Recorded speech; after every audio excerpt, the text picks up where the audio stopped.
Forti és investigador d'Història Contemporània de la Universitat Nova de Lisboa, és professor associat de la Universitat Autònoma de Barcelona, especialista en història d'Europa, d'entreguerres, en concret en els països d'Itàlia, França i Espanya, i de la història i política i del pensament polític contemporani. Té nombroses publicacions, que no m'extendré, a revistes d'aquests països, més Grècia, etc. Té la paraula, per tant, Esteban Forti. Bueno, buena tarde a tothom.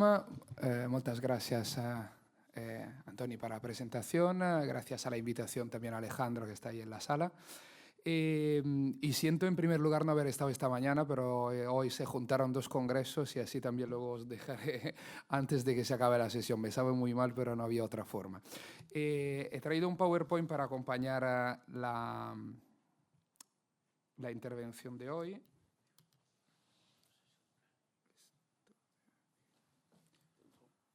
Ok, debería verse. Perfecto, pues la idea un poco era, digamos, ver qué está pasando en Italia con una visión un poco siempre atenta a lo que pasa también en las otras realidades europeas de la primera posguerra y, lógicamente, al modelo, al ejemplo ruso posterior a 1917. Y en Italia, digamos, para esta época se suele hablar de bienio rojo, el bienio rosso, ¿no? El 1919-1920. Y a este respecto empiezo con una cita de uno de los protagonistas políticos del movimiento obrero de aquel bienio, que fue Angelo Tasca, uno de los fundadores con Antonio Gramsci, con Palmiro Togliatti, con Umberto Terracini dell'Ordine Nuovo en Turín, justamente en la primavera del 19. Y Tasca escribía unos años más tarde en el exilio parisino de aquel bienio: en lugar de considerar los datos de la realidad social y política en la cual vivían, en lugar de reconocer los problemas peculiares de una revolución italiana y de inventar un programa de lucha que pudiera realizarla, los socialistas italianos no sabían hacer otra cosa que gritar alucinados que viva los soviets. Esta es una visión, lógicamente, tras la instauración del régimen fascista, de un exiliado que había luchado en aquel contexto y que es justamente Angelo Tasca. Una visión sin duda muy crítica, pero que tiene parte, yo creo, de razón. Y empiezo, antes de pasar también con unas imágenes, a ver qué pasó en este bienio y cuáles fueron también quizás los errores en algunos casos de los socialistas italianos y las esperanzas que despertaron, con una cuestión, digamos, más bien terminológica. El término bienio rojo fue sobre todo una creación utilizada por los mismos fascistas para justificar la intervención de las escuadras fascistas en el 19, en el 20 y luego la marcha sobre Roma, para justificar estas acciones con la idea que existía un real peligro de una revolución bolchevique y de la instauración de una dictadura del proletariado en Italia. De hecho, la historiografía más recientemente se plantea utilizar este término para hablar de la primera posguerra en Italia. Hay quien habla como Fabio Fabri de guerra civil,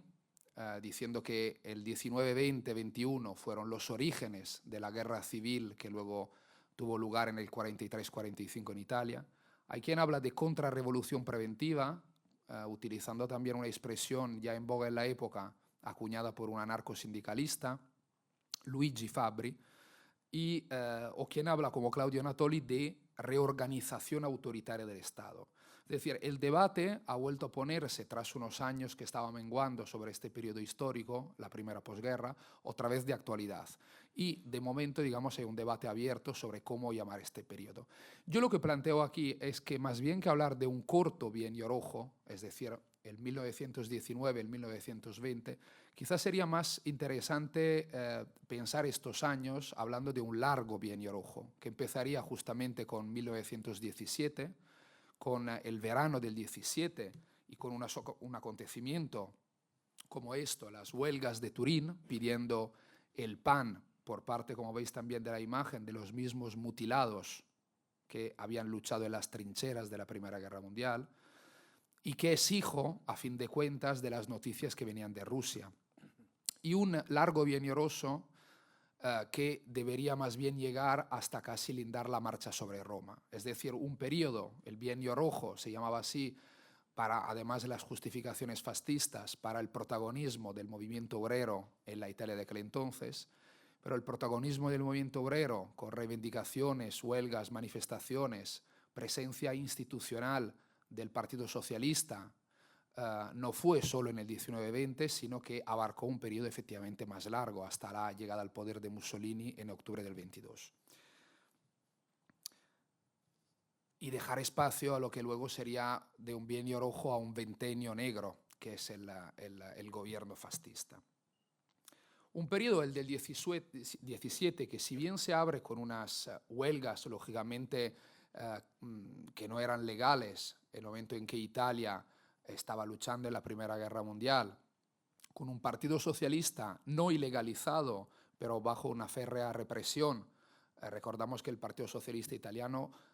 fue uno de los pocos partidos en el socialismo europeo que no apoyó, digamos, no votó los créditos de guerra, sino que el lema del partido fue né aderire né sabotare, del entonces secretario Costantino Lazzari, es decir, ni a favor de la guerra ni a favor de un sabotaje contra la guerra, y que participó el Partido Socialista Italiano en los encuentros de Quintal y de Zimmerwald en Suiza. Entonces, una situación diferente quizás de las que se vieron esta mañana, como la de Francia o la de Alemania, una situación pero de extrema dificultad para la organización de la actividad política. Además, en el mismo 17 hay otro acontecimiento que marca fuertemente la política italiana y toda la sociedad, no solo la situación militar, que es la derrota de Caporetto. En octubre del 17, más o menos los mismos días de la Revolución de Octubre en Rusia, el frente italiano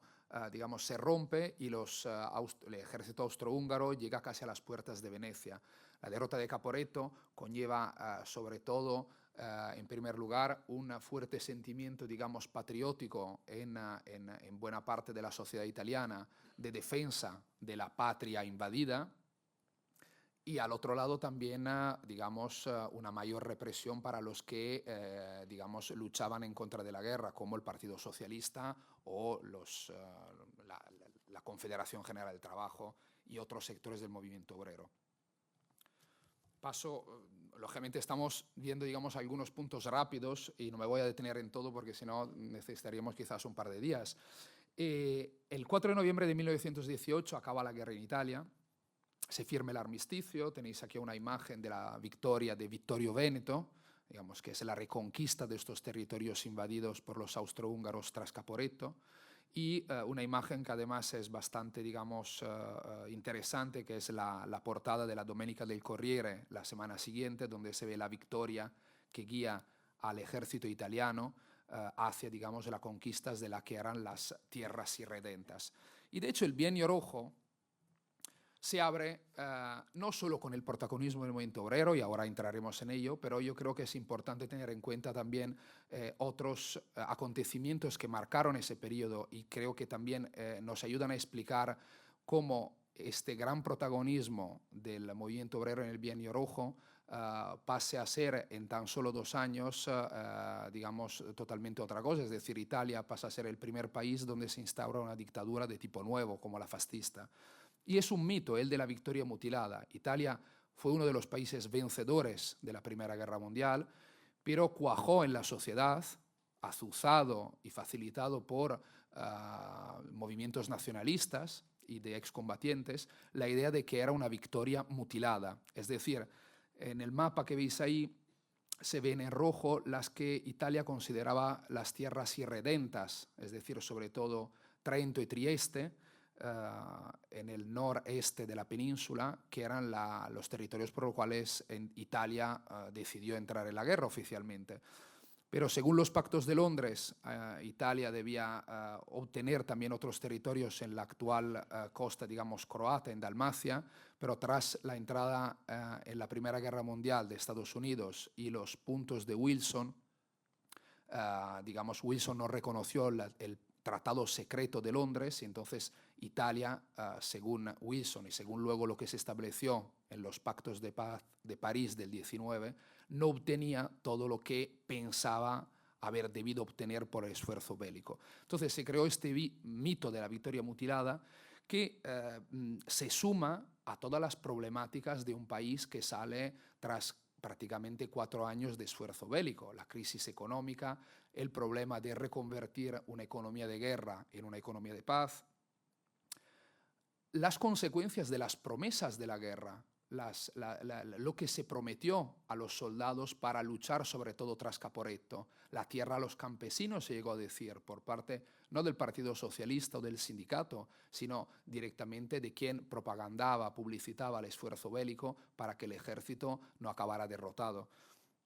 Y luego, sobre todo, hay otro factor que es común a todos los países. Nos encontramos con un número notable en la sociedad de aquel entonces de excombatientes que vuelven con una experiencia de guerra y tienen que reacostumbrarse a vivir en la paz.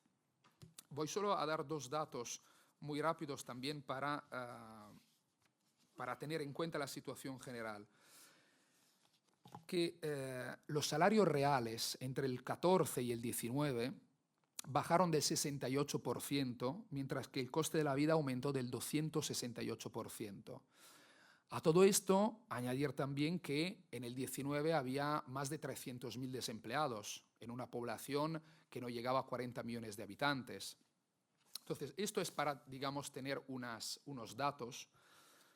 generales. Y luego añadir otra cosa. A raíz de todo esto, y no solo por todo esto, pero sin duda la experiencia de la guerra y de la trinchera fue clave.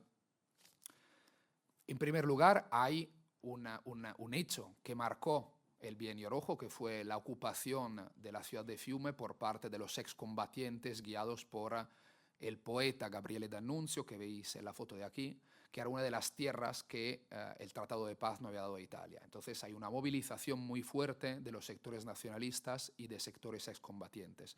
Y por otro lado, en las mismas fechas aproximadamente, la fundación de un movimiento absolutamente minoritario, que pero tendrá un crecimiento muy rápido, a base sobre todo de la utilización de la violencia y del apoyo también de los industriales y de los agrarios, que es los Fasci di Combattimento, el futuro, digamos, Partido Nacional Fascista, fundado por un ex socialista como Benito Mussolini, que aquí veis en una fotografía justamente de la fundación en Milán, en marzo del 19, de los Fasci, y luego, digamos, una imagen ahí, en cambio, de las escuadras fascistas. Una violencia que sin duda empezó más hacia el otoño de 1920 y continuó duramente en el 21 y en el 22, pero, digamos, sus primeras acciones son directamente a menos de un mes de la fundación del movimiento. El 15 de abril del 19 se quemó en Milán la sede del periódico socialista, el Avanti. Ahí veis una imagen, digamos, una ilustración de la quema de la sede y de una primera página de un periódico de los Arditi, que eran los excombatientes nacionalistas que participaron en el movimiento fascista. Y aquí vemos una imagen que nos explica muy bien ese periodo histórico, yo creo, del viñetista principal del Avanti, del movimiento obrero, que era Giuseppe Scalarini, que veis en esta imagen el fascismo como hijo de la guerra y su cuna es el capitalismo. Esta introducción era para tener en cuenta todos estos hechos, porque si no, el riesgo es el de hablar del Bienio Rojo sin tener en cuenta por qué el Bienio Rojo fue solo un bienio y no duró más. Lo que me voy a centrar ahora es en ver cómo el Partido Socialista Italiano y la Confederación General del Trabajo reaccionaron a esta situación y sobre todo se plantearon qué estrategias se plantearon y cómo reaccionaron también a hechos espontáneos de la posguerra. En primer lugar, en el PSI, que era un partido de masas ya antes de la guerra, es decir, un partido que había llegado ya al 15% de los votos antes de la Primera Guerra Mundial, un partido que crece mucho, luego veremos algunos datos, y es un partido que tenía ya a partir de 1917 una batalla interna absolutamente dura entre un sector reformista, liderado por figuras como Filippo Turati, fundadores del partido, figura, digamos, carismática en el Parlamento italiano del grupo socialista, y un sector mucho más heterogéneo y complejo que miró con extrema atención y con extremo interés lo que pasaba en Rusia, que es el sector maximalista, un sector heterogéneo porque tenía diferentes almas. Luego veremos cuáles son también. Y por otro lado, el sector maximalista, desde ya 1917, utilizó mucho el modelo soviético, o al menos intentó, digamos, utilizarlo, para, en primer lugar, conquistar el partido y luego desarrollar un proyecto revolucionario en la Italia de la posguerra. Un proyecto que pasó, en primer lugar, por la conquista del partido en el Congreso de 1918, que se consiguió. En segundo lado,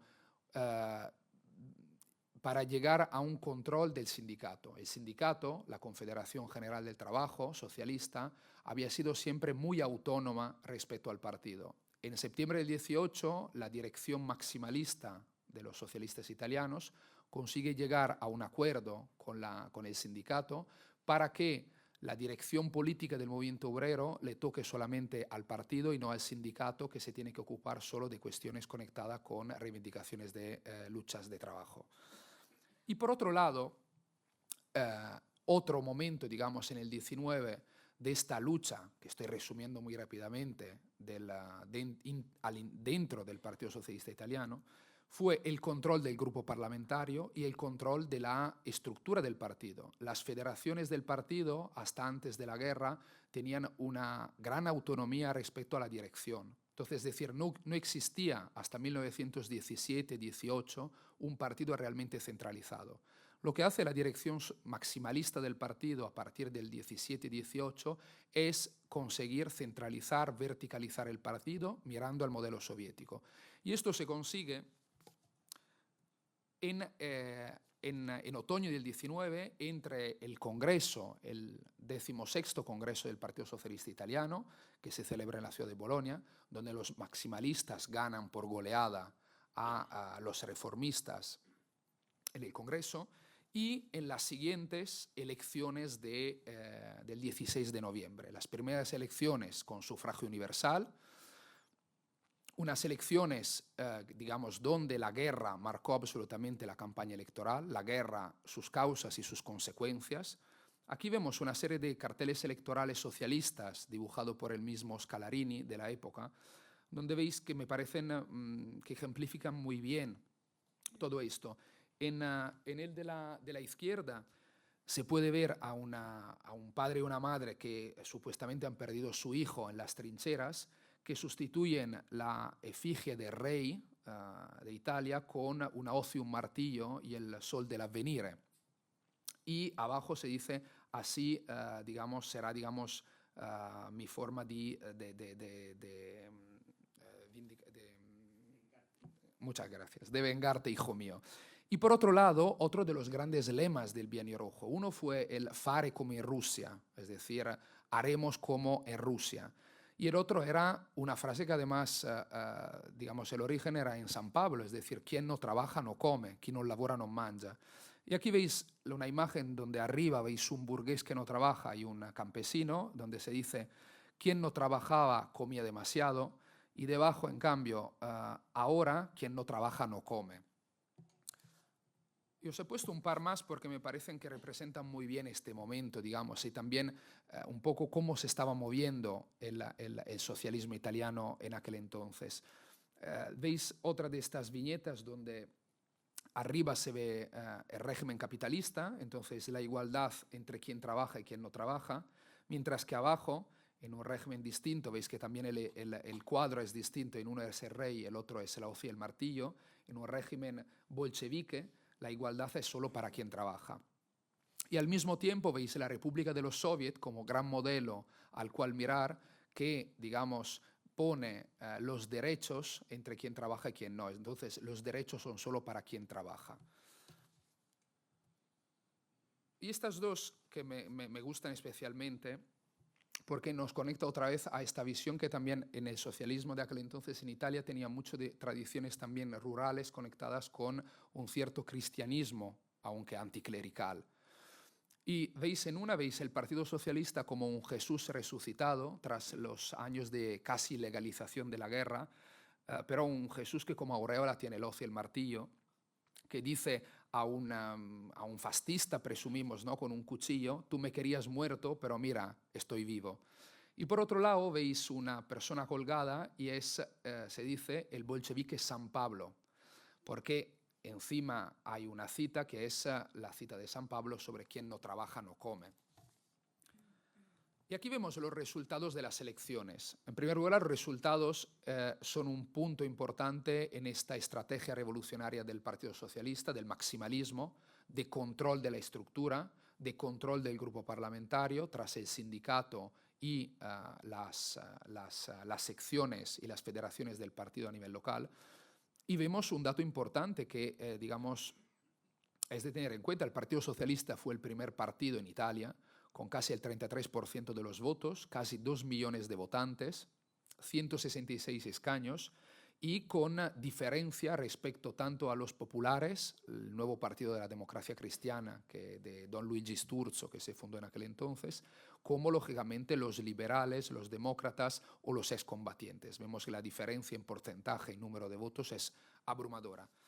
Y si luego vemos un dato más,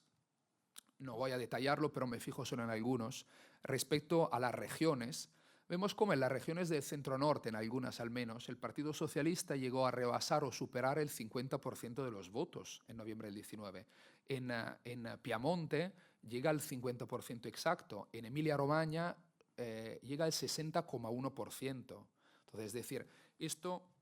es la presencia también a nivel de votos y a nivel institucional del Partido Socialista en aquel entonces, que se puede también apreciar en lo que es el número de afiliados tanto en el partido como en el sindicato. Y veis el crecimiento abrumador, y luego aquí os he puesto también algunos datos para apreciar también cómo el bienio rojo sea realmente muy breve y cómo las violencias fascistas, junto al apoyo que le brindó el Estado liberal y las estructuras de aquel Estado, favorecieron, digamos, destrozaron el movimiento obrero.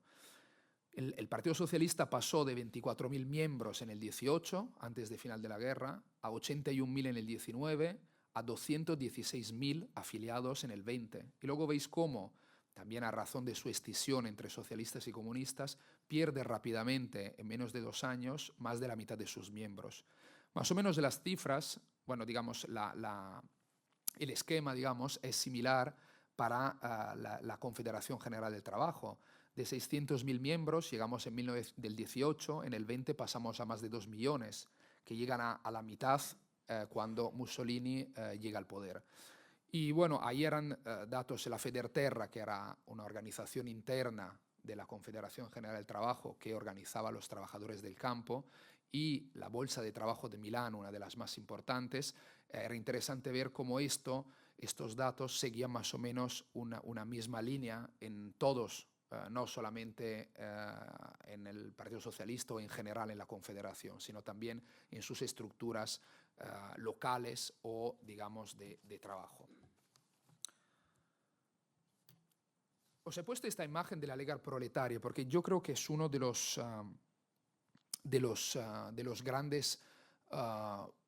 las grandes cuestiones que el Partido Socialista no quiso resolver en aquel entonces. Es decir, el Partido Socialista intentó, pero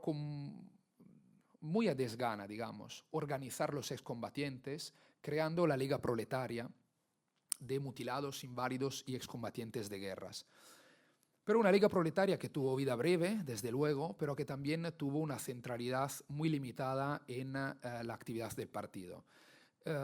Solamente un dirigente, Cesare Sassaro, se planteó la utilización de los excombatientes y también de las armas para realizar efectivamente la revolución que tanto se quería y de la cual tanto se hablaba en aquel entonces. Porque, por el contrario, si analizamos la actuación del Partido Socialista y del sindicato en aquel bienio, vemos cómo la revolución,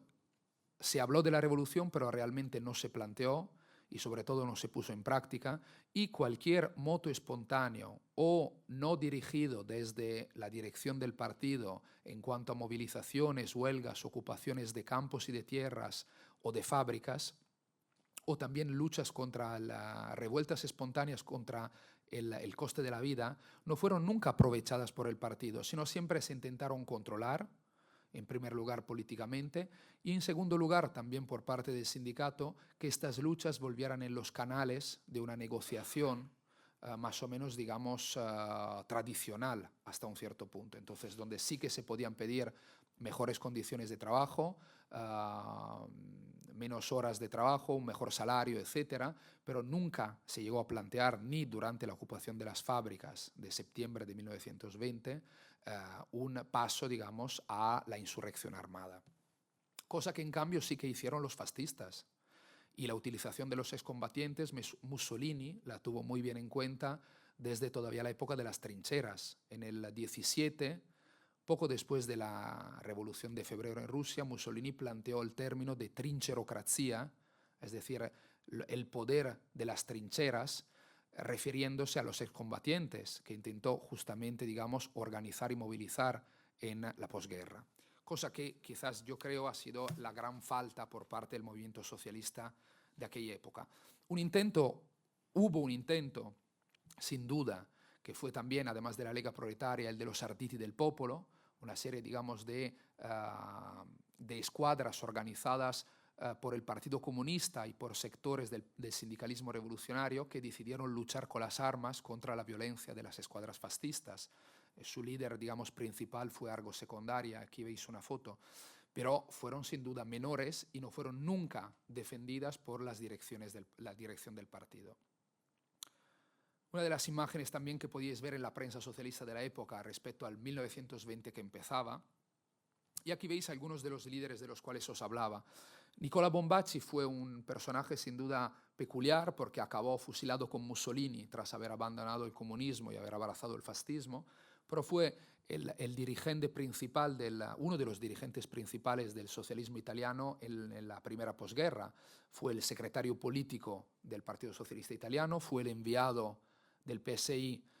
para encontrar los bolcheviques por primera vez en Copenhague en abril del 20 y uno de los participantes de la delegación italiana en Rusia en el verano del 20 en el segundo congreso de la Internacional Comunista. Aquí veis de hecho una foto con Bombacci con barba al lado de Lenin y en la otra en cambio con los dirigentes sindicalistas y socialistas italianos. El de la larga barba blanca era Ludovico d'Aragona, que era el secretario general de la Confederación General del Trabajo. Y Bombacci lideraba el sector maximalista que miraba al modelo soviético, tanto que llegó a plantear un proyecto de constitución de los soviets en Italia, que abrió un debate en los primeros meses del 20 que involucró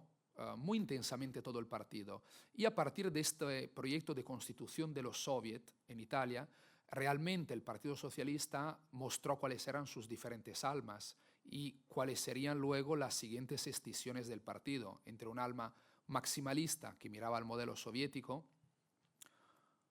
que también estaba representada parcialmente por Giacinto Menotti Serrati, que aquí veis junto a Trotsky. Serrati però rompió con parte del maximalismo y decidió quedarse en el PSI en enero del 21, cuando hubo la escisión de la fracción tercera internacionalista y la fundación del Partido Comunista Italiano. Y una de las razones fue las 21 condiciones de la Internacional Comunista y sobre todo el cambio de nombre que se planteaba desde Moscú a los nuevos partidos que se afiliaban a la Tercera Internacional. Serrati no quería cambiar el nombre del partido y quería una mayor autonomía. Entonces decidió romper y quedarse, aunque fue uno, digamos, de los que miraba con mucha atención al modelo soviético. Y por otro lado había unos jóvenes como Amedeo Bordiga y su grupo del Soviet de Nápoles que criticaban el modelo soviético propuesto por Bombacci, pero en cambio miraban al modelo de organización del partido bolchevique.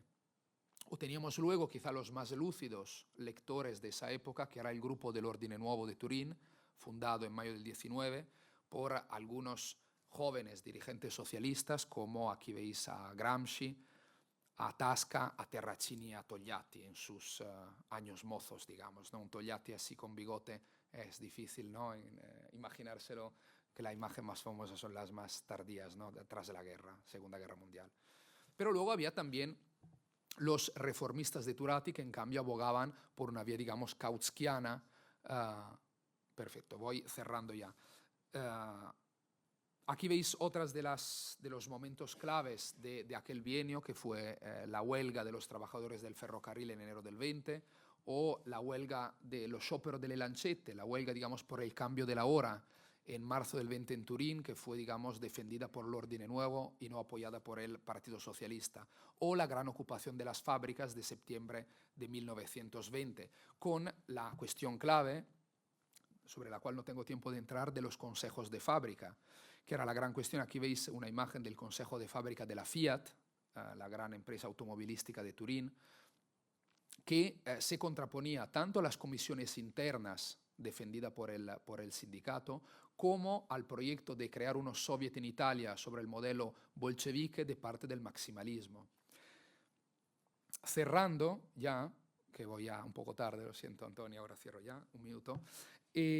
lo que creo interesante, digamos, en este rápido excursus en el Bienio Rojo es poner de relieve esto, cómo el Partido Socialista se haya centrado en intentar centralizar el partido siguiendo un modelo bolchevique y abriendo grietas que llevarían a la ruptura de Livorno y al fin de la unidad del Partido Socialista, sin darse cuenta, en cambio, de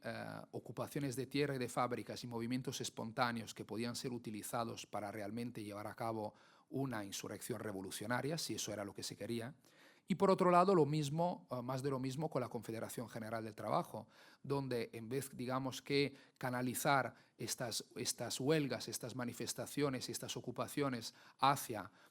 digamos, un objetivo revolucionario, se intenta canalizar para controlar cosas como que no parecían controlables. El tema de la lucha de la misma Confederación contra los consejos de fábrica es clave. Llevar a una negociación colectiva clásica las luchas de la posguerra y no utilizar